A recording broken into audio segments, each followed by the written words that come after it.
Intercession. Intercession is one of the highest prayer skills for a Christian. It requires a lot of practice, skill, and maturity.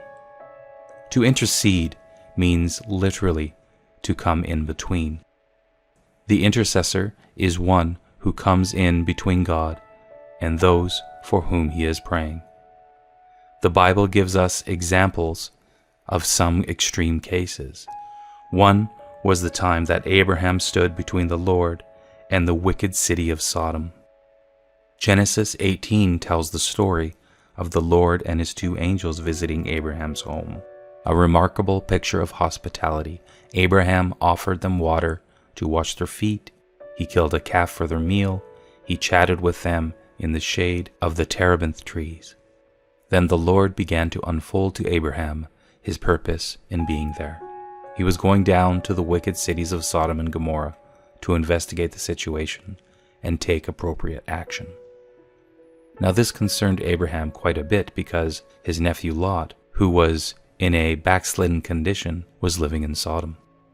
Abraham knew that if judgment came upon Sodom, Lot and his family would be part of that judgment. At that point, the men, meaning the two angels, turned away from there and went towards Sodom. But Abraham still stood before the Lord. That is the position of the intercessor. Abraham stood in front of the Lord and said, "Lord, hold on a moment. Don't just go yet. I have something to say to you." In a sense, he held the Lord back and then began a time of bargaining. Abraham asked if the Lord would spare the cities, if he could find 50 righteous people, then 40, and so on, until the Lord agreed to spare Sodom for the sake of 10 righteous persons. When someone's sin has caused a breach, the intercessor stands before God and says, "Lord, I'm stopping the gap. Your blow can't fall upon him unless it first falls upon me."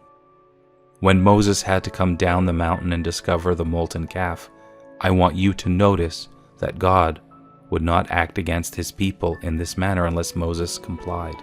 He said, "Moses, get out of my way and let me deal with these people. You see, Moses, I can wipe them out and still keep my promise to Abraham, Isaac, and Jacob. I will simply establish you as the one whom I rebuild this great nation." Moses could have said, "Yes, God, blot out the people. After all, they have been nothing but a burden on me since I led them out of Egypt. Start again with me. I'll be a great ancestor of this people." Could you imagine being in that conversation? That's not what Moses did. He showed maturity. Moses besought the Lord his God and said, "Lord, why doth thy wrath wax hot against thy people, which thou hast brought forth out of the land of Egypt?" In other words, "Lord, they're not mine, they're yours. I can't handle them. You are the one to deal with them." Then this humble man of prayer went to work. He stated first that his supreme concern was for God's glory.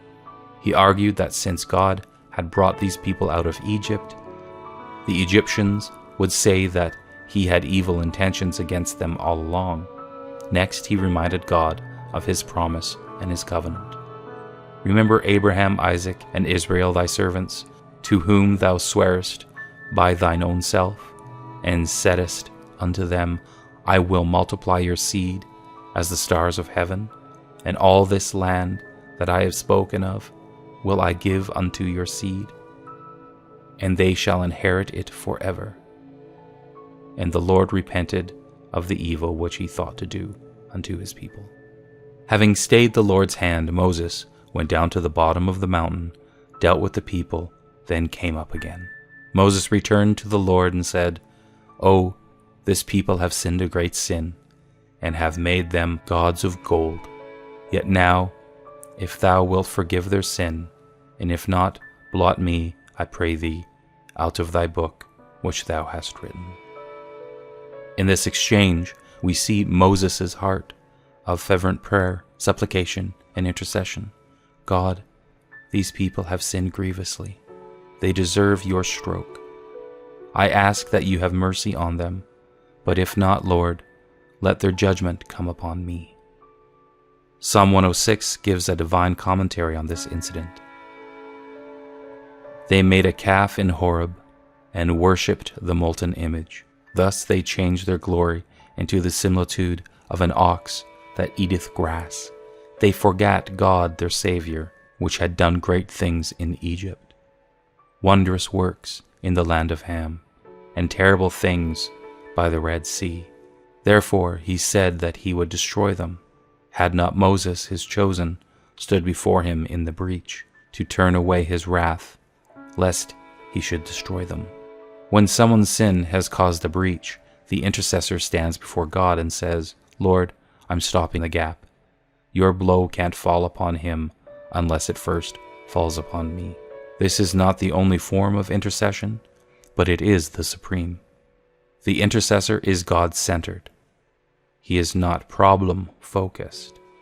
He is not focused on what man can or cannot do. He has a vision of what God can do. When no intercessor can be found among God's people, it is the supreme mark of failure in our responsibility to God and to our fellow man.